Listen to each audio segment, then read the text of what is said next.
போன மீட்டிங்கில் வேலூரில் பேசும்போது சொல்லியிருந்தேன்,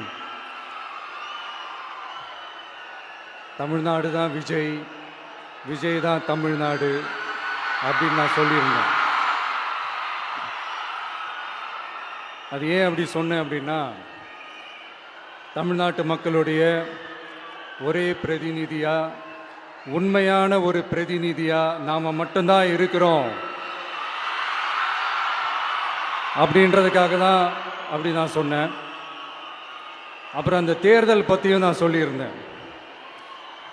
தமிழ்நாடு வர்சஸ் ஸ்டாலின் சார், அதாவது விஜய் வர்சஸ் ஸ்டாலின் சார், அதையும் நான் சொல்லியிருந்தேன். அப்புறம் இன்னொரு கேள்வியும் கேட்டிருந்தேன். இது தமிழ்நாடு சட்டசபைக்கான ஒரு தேர்தல், இதை ஏன் தமிழ்நாட்டுக்கும் டெல்லிக்குமான ஒரு எலெக்ஷன் சொல்றீங்க அப்படின்னு நான் கேட்டிருந்தேன். உடனே விஜய் பாஜகவுக்காக பேசுறாரு அப்படின்லாம் திருச்சி பேச ஆரம்பிச்சிட்டாங்க. அப்புறம் ரெகுலராக ஒன்று பண்ணுவாங்கல்ல, நம்மளுடைய சிறுபான்மை சகோதரர்களை பயமுறுத்தி பயமுறுத்தி ஒரு ஏமாத்து வேலை ஒன்று செய்வாங்கல்ல, அது இனிமே அவங்களால தொடர்ந்து செய்ய முடியாதுன்னு அவங்களுக்கு தெரிஞ்சு போச்சு. அதனால தான் நான் என்ன பேசினாலும் அதை திருச்சி பேசுறது, அந்த தில்லு முள்ளு வேலைகள்லாம் அவங்க செய்ய ஆரம்பிச்சிட்டாங்க. சென்னையில் டெல்லி டெல்லின்னு கூவுறதும், அடிக்கிற கொள்ளைக்கு ரைடு வந்துட்டா டெல்லிக்கு வெள்ளை கொடை பிடிக்கிறதும்,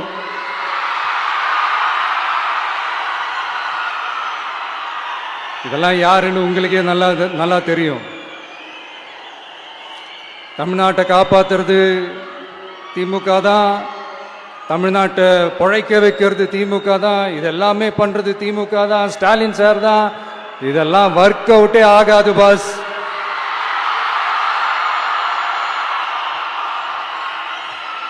சின்ன பசங்களாம் சொல்ல ஆரம்பிச்சிட்டாங்க, ஓம் சக்தி பராசக்தி, திமுக ஒரு தீய சக்தி.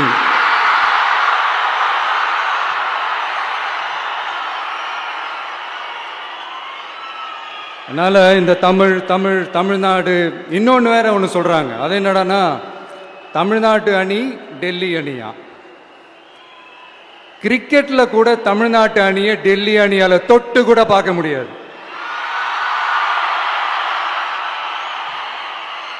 அப்படி இருக்கும்போது கிரிக்கெட்லயும் விசில போடுறது தமிழ்நாடு தான், சிஎஸ்கே.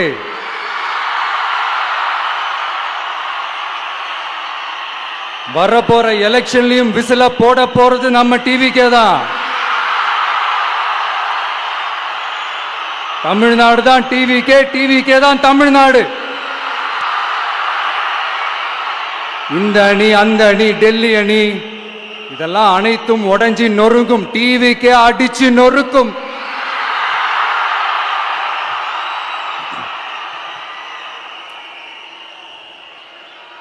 எனக்கும் என்னுடைய மக்களுக்கும் நடுவுல வேற யாராலையும் உள்ள நுழையவே முடியாது. இது ஒரு அம்மா பையன் உறவு, அப்பா புள்ள உறவு, அண்ணன் தங்கச்சி உறவு, அண்ணன் தம்பி உறவு, அக்கா தம்பி உறவு. இது சும்மா ஒரு எலெக்ஷனுக்கு வந்த உறவு அப்படின்னு நினைச்சிடாதீங்க. இது இயற்கையாகவே அமைஞ்ச உறவு. இது எவ்வளவு டீப்பான உறவுன்றது நான் உணர்ந்திருக்கிறேன். அதே மாதிரி நம்ம தமிழ்நாடு மக்களும் இதை உணர்ந்து இருக்கிறாங்க. இன்னும் சிம்பிளா சொல்லணும்னா, மற்றவங்களுக்கு வேணா இது எலெக்ஷன், ஆனா எனக்கும் என்ன நேசிக்கிற மக்களுக்கும் இட் இஸ் an emotion.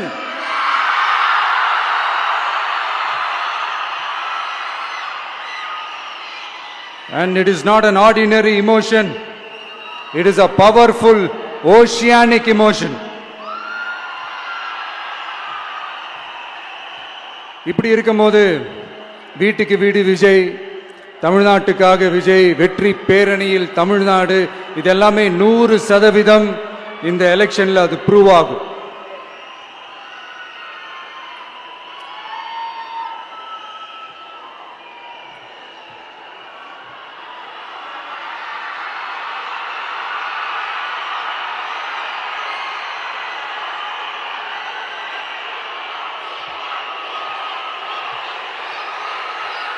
நீங்க எல்லாரும் எனக்கு இன்னொரு உறுதிமொழியை ஒன்று கொடுக்கணும்.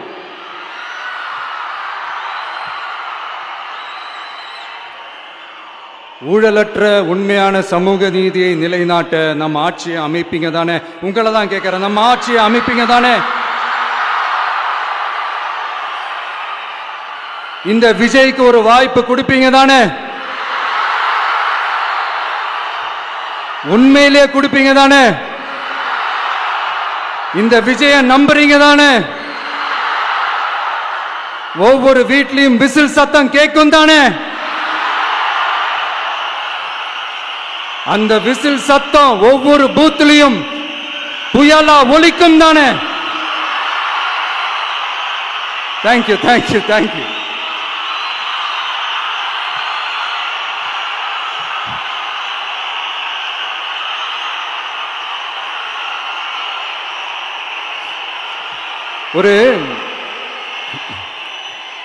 ஒரு டாக்டர் இருக்காருன்னா நாம எப்போ அவரை பத்தி யோசிப்போம்? இப்போ நமக்கு ஏதாவது உடம்பு சரியில்லை அப்படின்னா அவரை யோசிப்போம், அவர் ஞாபகம் வரும். அது மாதிரி நமக்கு ஏதாவது ஒரு பிரச்சனை அப்படின்னா ஒரு வக்கீலை தேடிப்போம், அவர் ஞாபகத்துக்கு வருவார். இது மனித இயல்பு. அந்தந்த பிரச்சனை வரும்போது நம்ம அவங்கவுங்கள தேடி போவோம். ஆனால் டெய்லி பேசிஸ் நம்ம சும்மா சாப்பிடும் போது கூட நம்மளை அறியாமல் ஒருத்தவங்களை பற்றி நினைப்போம், நம்மளை அறியாமல் அவங்களுக்கு நாம் நன்றி சொல்லுவோம். அந்த மதிப்பிற்குரிய அந்த மனிதர்கள் வேற யாரும் இல்லை, விவசாயி, விவசாயி, விவசாயி.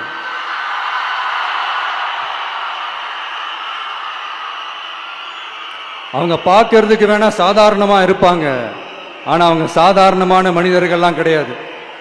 இந்த உலகத்தையும் மனிதர்களையும் படைச்சது கடவுள்னு சொல்லுவாங்க, ஆனா அந்த கடவுளுக்கே படையல் போடுற உயர்ந்த மனிதர்கள் தான் நம்ம விவசாயிகள்.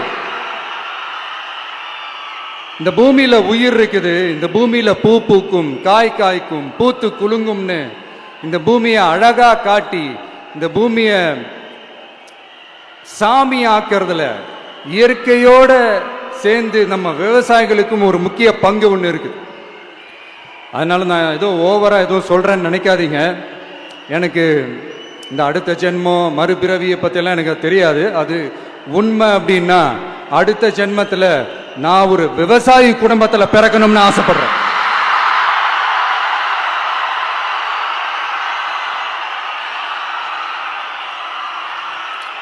எனக்கு விவசாயத்தை பற்றி டீட்டெயில்டாக தெரியாது தான், நான் ஒத்துக்கிறேன். அதனால மற்றவங்க மாதிரி நானும் டெல்டாக்காரன் தான் அப்படின்னு உங்க காதுல டால்டா ஊத்தலாம் நான் வரல.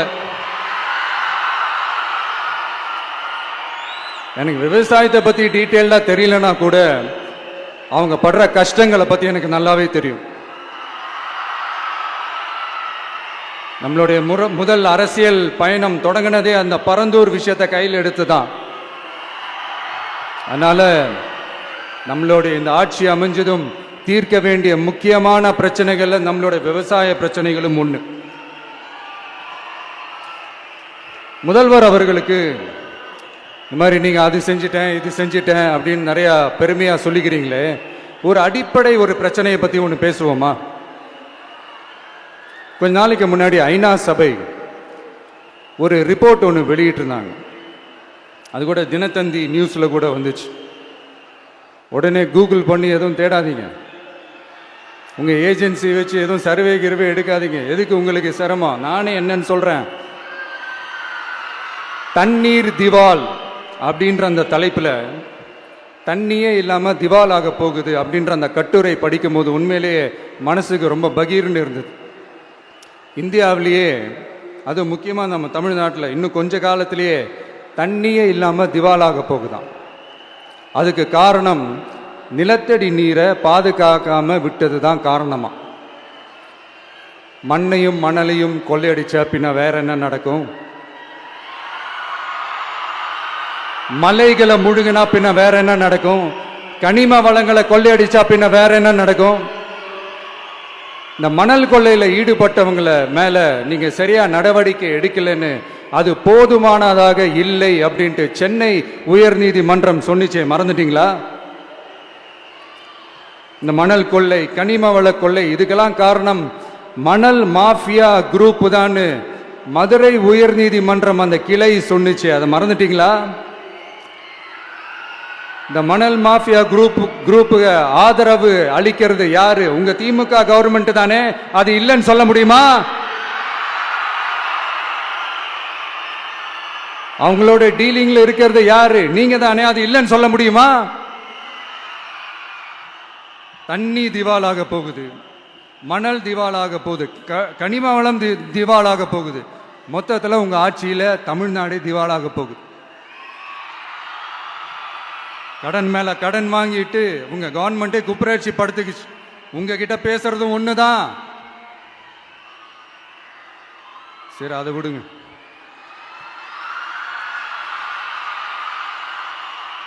நம்ம விவசாயிகள் கஷ்டப்பட்டு விளைய வச்ச அந்த நெல்லெல்லாம் மழையில் நனைஞ்சி வீணா போச்சே. டெல்டாக்காரன்னு சொல்லிக்கிற நீங்க அதை எதாவது கவனிச்சிங்களா? அவங்களுடைய போராட்டம் எதுக்காவது கூட போய் நின்றுக்கிறீங்களா? கூண்டாஸ்ல மட்டும் போடுவீங்க. இதானே உங்களுடைய அந்த சாதனை. பரந்தூர் பிரச்சனை, உங்களுடைய உண்மையான நிலைப்பாடு என்ன? மேல்மா விஷயத்தில் உங்களோட உண்மையான நிலைப்பாடு என்ன? தமிழகத்தில் இருக்கிற எல்லா ஆறுகளையும் இணைப்போம், இந்தியாவிலேயே நாங்கள் தான் அதை பற்றி ஃபர்ஸ்ட் யோசித்தோம் அப்படின்னு பெருமையாக சொல்லிக்கிற இந்த திமுக கவர்மெண்ட் அவங்களுடைய நாக் என்னன்னு சொல்லவா? இந்த மாதிரி பெரிய பெரிய திட்டங்கள்லாம் ஆட்சிக்கு வந்த உடனே செய்ய மாட்டாங்க. அந்த ஆட்சி முடிகிற டைமில், அந்த கடைசி 6 மாதம், அந்த 1 வருஷம், அந்த 1.5 வருஷத்தில் அதுக்கான திட்டத்தை கொண்டு வருவாங்க, அதுக்கான அடிக்கலை நாட்டுவாங்க. அதுக்கப்புறம் எலெக்ஷன் வரும், தோத்துருவாங்க. கேட்டால் எங்கள் ஆட்சி தான் முடிஞ்சிருச்சே அப்படின்னு நாடகம் ஆடுவாங்க. இல்லை, நான் தெரியாமல் தான் கேட்குறேன். மக்கள் மேலே உங்களுக்கு உண்மையிலே அந்த அக்கறை இருந்துச்சுன்னா ஆட்சிக்கு வந்த உடனே இந்த மாதிரி பெரிய பெரிய திட்டங்கள்லாம் ஸ்டார்ட் பண்ண வேண்டியது தானே. அதனால் ஆட்சி முடியும் போது அடிக்கல் நாட்டுறது. ஓட்டுக்காக என்னென்னலாம் பேசுவீங்க, ஆனால் மக்கள் இதெல்லாம் நம்புறதுக்கு அவங்க ஏமாளிங்க நினச்சிங்களா? மக்களே, நம்மளுடைய ஆட்சி அமைஞ்சதும் இந்த மாதிரி பெரிய பெரிய திட்டங்கள்லாம் உடனே ஸ்டார்ட் பண்ணுவோம். அதை அந்த 5 வருஷத்துக்குள்ள அதை முடிக்கவும் ட்ரை பண்ணுவோம்.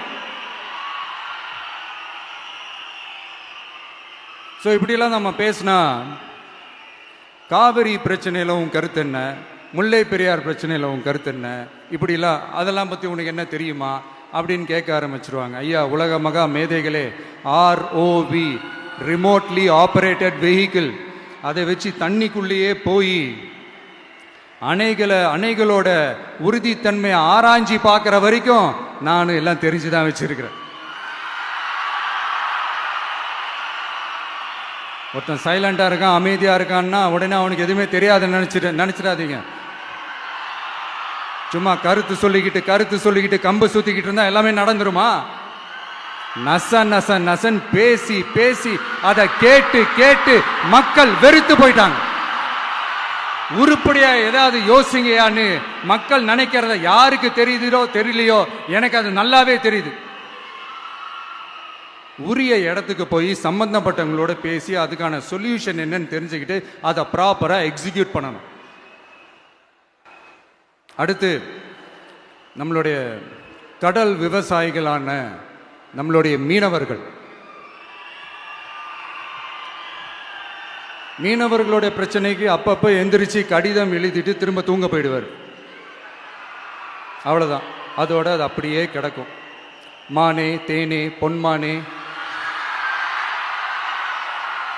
இப்படிலாம் கடிதம் எழுதுறதெல்லாம் வேலைக்கே ஆகாது. ஒன்றிய அரசுக்கு அந்த உண்மையான உணர்வுபூர்வமான அந்த அழுத்தத்தை கொடுக்கணும். நம்ம மீனவர்கள் மேல அவங்க கையே வைக்கக்கூடாது, கையே வைக்க விடக்கூடாது. அவங்களுக்கான அந்த பாதுகாப்பு பக்காவா இருக்கணும். அதுதான் நம்மளுடைய ஒரே அஜெண்டா. மீனவர்களே, அடுத்து நம்மளுடைய ஆட்சி தான். கவலைப்படாதீங்க, தைரியமா இருங்க, உங்களுக்கான பாதுகாப்பு பக்காவா இருக்கும். இப்படி இருக்கும்போது அடுத்ததும் நாங்க தான் அப்படின்னு சிஎம் சார் சொல்லுவாங்க. அதெல்லாம் நடக்கவே நடக்காது. 2வது முறை வந்ததெல்லாம் சரித்திரமே கிடையாது.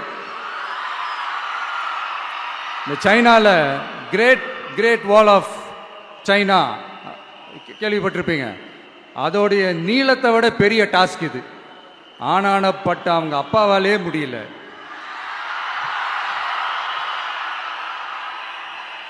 நான் முன்னாடியே சொன்ன மாதிரி உரிய இடத்துக்கு போய் சம்மந்தப்பட்டவங்களோட பேசி அதுக்கான சொல்யூஷன் என்னன்னு தெரிஞ்சுக்கிட்டா அதை எக்ஸிக்யூட் பண்ணுறது தான் ஒரு தெளிவான அரசியல். சும்மா ஆறுதல் சொல்கிறதெல்லாம் தெளிவான அரசியல்லாம் கிடையாது.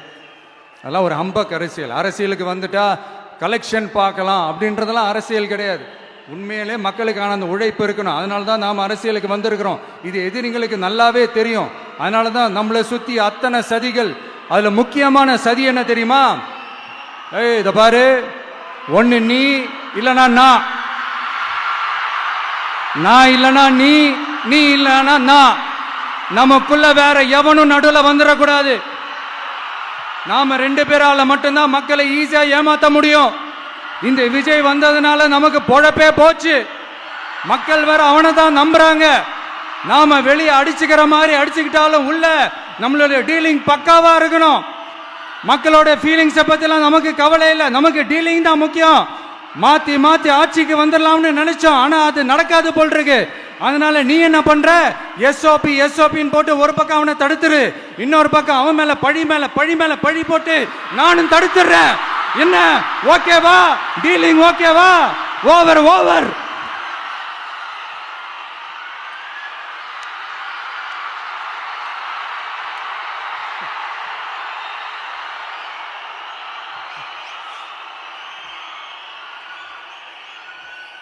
இல்லைங்க, உண்மையிலேயே சிரிக்கிறதா என்ன பண்ணுறதுன்னு எனக்கு தெரியல.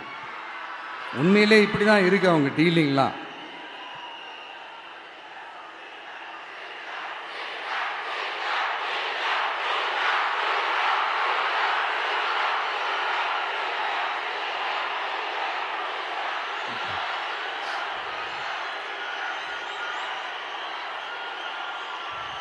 இப்படி பழி மேல பழி போட்டு கரூரில் ஆரம்பிச்சு நம்ம ஜனநாயகன் படம் ரிலீஸ் வரைக்கும். ஆனால் அந்த ரிலீஸ் பிரச்சனையில் நிறைய பேர் குரல் கொடுத்தாங்க. முக்கியமாக நம்மளுடைய முதல்வர் அவர்கள் கூட பூசி மொழிகி பட்டும் படாம குரல் கொடுத்தாங்க. But what ever it is, குரல் கொடுத்த அவங்களுக்கும் மற்றவங்க எல்லாருக்கும் இந்த நேரத்தில் என்னுடைய நன்றியை தெரிவிச்சுக்கிறேன். இப்படி நம்ம வெளிப்படையாக பேசுறதுனால சிஎம் சாரோட மனநிலை இப்போ எப்படி இருக்கும் தெரியுமா? ஏற்கனவே கட்சிக்காரங்க தொல்லை தாங்க முடியல, தூங்க விட மாட்டேறாங்க. இந்த விஜயும் வந்து தூங்க விட மாட்டான். நம்ம பாட்டுக்கு ஹைவேல சைக்கிள்ல சோலாவா போலான்னு நினைச்சோம். இவன் நாடானா மக்கள் சக்தியோட வந்துட்டு இருக்கான். இவன் தான் கேள்வி கேட்கறான்னு பார்த்தா மக்களையும் கேள்வி கேட்க வைக்கிறான். 1000 ரூபாய் கொடுத்துட்டு இருந்தோம், 5000 ரூபாய் கொடுத்து ஏமாத்தலான்னு பார்த்தா அதையும் கேள்வி கேட்க வைக்கிறான். விசில் சத்தம் வேற விண்ண முட்டுது. கூட்டணி கட்சிகள் தொல்லை வேற தாங்க முடியல. இவன் பண்ற பிரச்சாரத்தையாத்த முடக்கலான்னு பார்த்தா அப்பவும் மக்கள் அவன் பின்னாடி தான் நிக்கிறாங்க. என்ன பண்றது ஏது பண்றதுன்னு தெரியாத ஒரு மனநிலையில இருப்பாரு. ஆனா சார், நீங்க இந்த விஜயம் முடக்கலாம். ஆனா ஒவ்வொரு வீட்டில் இருக்கிற ஒவ்வொரு விஜயையும் உங்களால முடக்கவே முடியாது.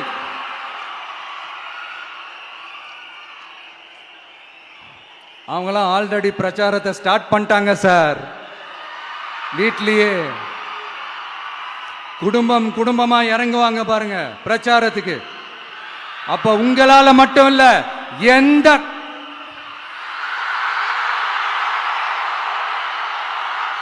யாராலையும் தடுக்க முடியாது.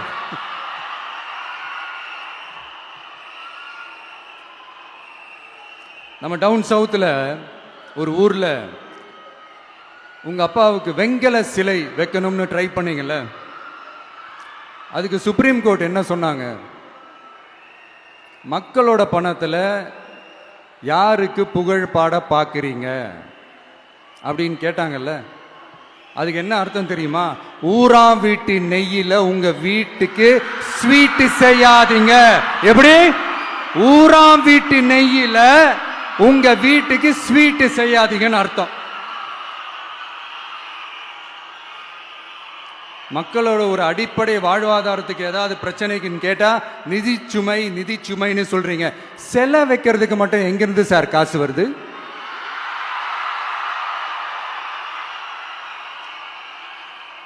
முதல்ல மக்களுக்கு அந்த சோறுக்கு வழி பாருங்க சார். செலவைக்கிறத பத்திலாம் அப்புறமா யோசிக்கலாம். கேஸ் சிலிண்டருக்கு மானியமா 100 ரூபாய் தரேன்னு சொன்னீங்களே, என்னாச்சு? கரும்புக்கு ஆதார விலையா 4000 ரூபாய் தரேன்னு சொன்னீங்களே, என்னாச்சு? ரொம்ப நாள் கல்யாணமே ஆகாம இருக்கிற பெண்களுக்கு அவங்களுடைய கல்வி தகுதிக்கு ஏற்ப அரசு வேலை கொடுப்போம்னு சொன்னீங்களே, என்னாச்சு? இதெல்லாம் வெறும் சாம்பிள் தான். இதோட ஹைலைட் ஒன்று இருக்கு. மாநில அரசால முடியவே முடியாதுன்னு தெரிஞ்சுக்கிட்டோம், நாங்க வந்தா நீட்டை ஒழிப்போம். ஆகா ஆகா ஆகா ஆகா, எவ்வளவு பெரிய ஒரு மோசடி இது! கேட்டா நாங்க தான் முன்மாதிரி ஆட்சின்னு சொல்லுவாங்க. மோசடி ஆட்சி. மோசமானவங்களே முக்கியமானவங்க கேள்விப்பட்டிருக்கிறீங்களா? அந்த மாதிரி மோசடி ஆட்சியிலே முக்கியமான ஆட்சி இந்த திமுக ஆட்சி. மக்களே, மக்களை நேசிக்கிற விஜய் வேணுமா? மக்கள் விரோத ஆட்சி நடத்துற ஸ்டாலின் சார் வேணுமா?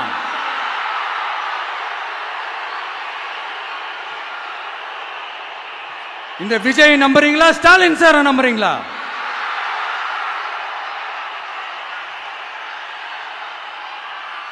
இந்த சத்தத்துக்கு அர்த்தம் தெரியுமா சார்? ஸ்டாலின் தொடரட்டும் அப்படின்னு அர்த்தம் கிடையாது. தீய சக்தி திமுக ஆட்சி மறையட்டும், தூய சக்தி டிவிகே ஆட்சி வரட்டும். நானும் உதிக்கட்டும்னு சொல்லாம்னு நினைச்சேன், பார்த்தா அதை வேற திருச்சி பேச ஆரம்பிச்சிருவாங்க. திருநெல்வேலியில், நாங்குநேரியில் இப்போ ரீசெண்டா ஒரே லைன்ல சொல்லணும்னா, நம்ம நண்பர் ஒருத்தர் ட்வீட் போட்டிருந்தாரு, அதையே சொல்றேன். ஸ்டாலின் தொடரட்டும், சட்டம் ஒழுங்கு சந்தி சிரிக்கட்டும். இதுதான் அந்த பிரச்சனைக்கு ஒரே லைன்.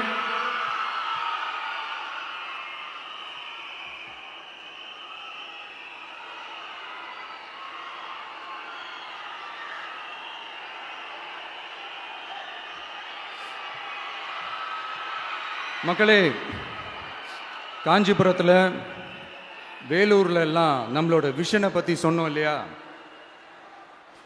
அதே மாதிரி இங்கேயும் சில விஷன்ஸை சொல்லணும். இது மற்றவங்க மாதிரி தேர்தல் வாக்குறுதின்னு சொல்லி ஏமாத்துறது கிடையாது. நம்மளை நம்புகிற மக்களுக்கு நம்பிக்கை தர்றது.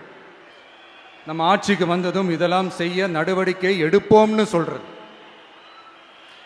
டெல்டா விவசாயிகள் சமீபத்தில் கூட உரத்தட்டுப்பாட்டை சந்திச்சிங்கல்ல. சில பேர் உரத்தை பதுக்கி வச்சு அதிக விலைக்கு விற்றதா நியூஸ்லாம் கூட வந்துச்சு. நம்ம டிவிக்கு ஆட்சி வந்ததும் உரத்தட்டுப்பாடு இல்லாம பார்த்துக்குவோம். 5 ஏக்கர் வரை நிலமுள்ள விவசாயிகள் வேளாண் கூட்டுறவு வங்கிகளில் வாங்கிய பயிர் கடன் முழுமையாக ரத்து செய்வதற்கும், 5 ஏக்கருக்கு மேல் உள்ள விவசாயிகள் வேளாண் கூட்டுறவு வங்கிகளில் வாங்கிய பயிர்க்கடன் 50% வரை ரத்து செய்வதற்கான சாத்திய கூறுகளை ஆராய்ந்து உறுதியாக நடவடிக்கை எடுப்போம்.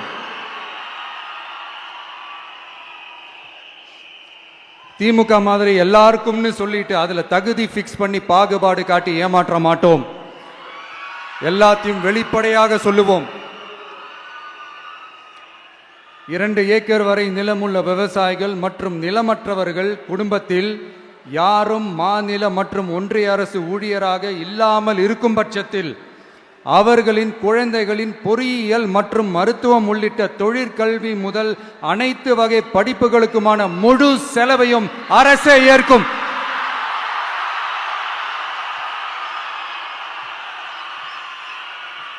விவசாயிகளின் விருப்பத்திற்கு எதிராக எந்த திட்டமாக இருந்தாலும், ஒன்றிய அரசின் நெருக்கடியே இருந்தாலும், அந்த திட்டத்தை உங்களுடைய டிவிகே ஆட்சி முழுமையாக நிராகரிக்கும். எப்போதும் விவசாயிகளின் பக்கமே நம் ஆட்சி நிற்கும். கொள்முதல் நிலையங்களில் முறையாக நெல் மூட்டைகள் பாதுகாக்கப்படும். நெல் முளைத்து வீணாவதை பார்த்து கொண்டு நமது அரசு சும்மா இருக்காது. போதுமான கொள்முதல் நிலைய வசதிகள் ஏற்படுத்தப்படும். அதே போல கொள்முதல் நிலையங்களில் கொள்முதல் செய்வதற்கோ மூட்டை ஏற்றி இறக்கவோ ஒரு பைசா கமிஷன் வாங்காமல் பார்த்து கொள்ளப்படும்.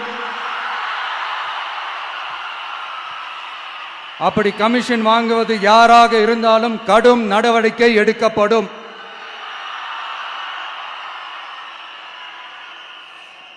ஐநூறு ரேஷன் கார்டுகளுக்கு ஒரு ரேஷன் கடை என்ற வரையறை நிர்ணயிக்கப்படும். கிராமங்களிலும் எடையாளர் நியமிக்கப்படுவார். பெண் விற்பனையாளருக்கு பெண் எடையாளர், ஆண் விற்பனையாளருக்கு ஆண் எடையாளர் என்பது பின்பற்றப்படும்.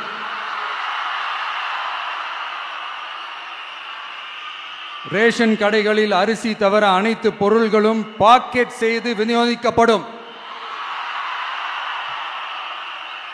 மீனவர்களுக்கு ஒன்றிய அரசு சட்டப்படியான பாதுகாப்பை உறுதி செய்ய வேண்டும்.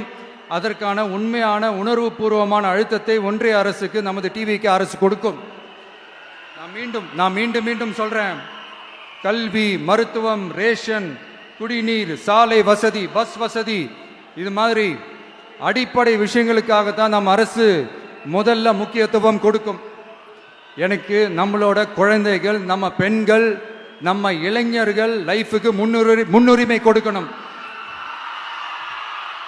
அரசு வேலை வாய்ப்புகள் மட்டும் இல்லாம தனியார் வேலை வாய்ப்புகளுக்கான வழியையும் உத்தரவாதத்தையும் உருவாக்கணும். அப்படி நாம் உருவாக்கிட்டாலே அவங்களுக்கான ரூட்டை நம்ம இளைஞர்கள் அவங்களே தேர்ந்தெடுத்துப்பாங்க.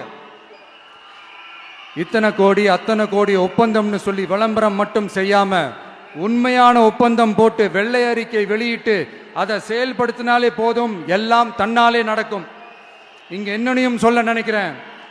இங்க அடுத்து நாங்க தான் நெஞ்ச நிமித்திரி கூவுற யாராச்சும் நாங்க ஊழலே செய்யாதவங்கன்னோ ஊழல் செய்யவே மாட்டோம்னோ நெஞ்ச தொட்டு மனசாட்சியோட சொல்ல முடியுமா? ஆனா நாம இன்னைக்கு இல்ல, ஆட்சிக்கு வந்ததுக்கு அப்புறமும் ஓப்பனா தில்லா கட்ஸா சொல்லுவோம். ஊழல் லஞ்சம் இல்லாத ஒரு ஆட்சியை கொடுக்க உண்மையா ட்ரை பண்ணாலே போதும், எல்லாம் தன்னாலே நல்லா நடக்கும். எல்லாரும் கொஞ்சம் கை இப்படி வைங்களேன். எங்க ஓட்டு எங்க உரிமை, எங்களை யாரும் விலைக்கு வாங்க முடியாது. எங்க ஓட்டு விசில் சின்னத்துக்கு தான். யாரையும் நம்பி ஏமாற மாட்டோம். எங்க வார்த்தையிலிருந்து மாற மாட்டோம். இது நிஜம். தேங்க்யூ.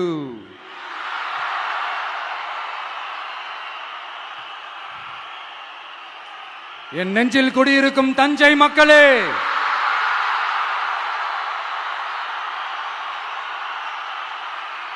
என் நெஞ்சில் குடியிருக்கும் வேலூர் மக்களே, வேலூர்ல இதை நான் சொல்ல மறந்துட்டேன், சாரி. உங்களுக்காக இங்க நான் சொல்றேன். உங்களோட நான் இருக்கேன், நம்மளோட நம்ம மக்கள் இருக்கிறாங்க. இதுக்கு மேல என்ன வேணும்? கான்பிடென்ட்டா இருங்க, நல்லதே நடக்கும், வெற்றி நிச்சயம். மீண்டும் சந்திக்கும் வரை நன்றி, வணக்கம்.